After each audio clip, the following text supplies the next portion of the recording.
ಹಾಗೆ ಈ ಮೂರನೇ ಮನೆಗೆ ಶನಿ ಮತ್ತು ಮಂಗಳ, ಹಾಗೆ ಮೂರನೇ ಮನೆ ಏರೋಪ್ಲೇನ್ನ ತೋರಿಸುತ್ತೆ, ಶುಕ್ರನ ತೋರಿಸ್ತಾ ಇದೆ. ಈ ವರ್ಷ ನಮಗೆ ಅಂದರೆ ಇಂದಿನ ವರ್ಷದಲ್ಲಿ ಒಂದು ಅಹಮದಾಬಾದ್ ಪ್ಲೇನ್ ಆಕ್ಸಿಡೆಂಟ್ ಆಗಿರ್ತಕ್ಕಂಥದ್ದು ನಾವು ತೋರಿಸಿದ್ದು, ಮತ್ತೆ ರಿಪೀಟ್ ಆಗೇ ಆಗುತ್ತೆ. ಮತ್ತೊಂದು ಏರೋಪ್ಲೇನ್,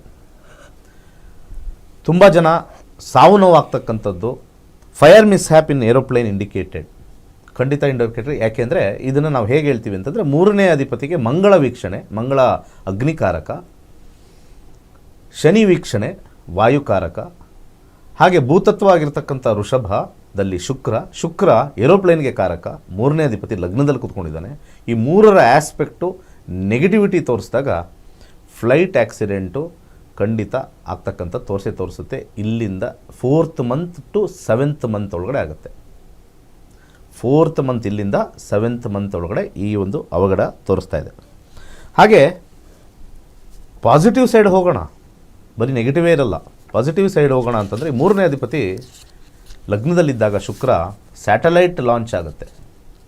ಒಂದು ಹೊಸ ಭಾರತದಲ್ಲಿ ಒಂದು ಹೊಸ ಸ್ಯಾಟಲೈಟ್ ಲಾಂಚ್ ಆಗಿ ಒಂದು ಭಾಳ ಇಂಪಾರ್ಟೆಂಟ್ ಮೈಲ್ಗಳನ್ನು ಅಲ್ಲಿ ತೋರಿಸುತ್ತೆ. ಇಲ್ಲಿ ಎಂಟೈರ್ ಇತರ ದೇಶಗಳು ಭಾರತಕ್ಕೆ ಕೊಂಡಾಡುತ್ತೆ.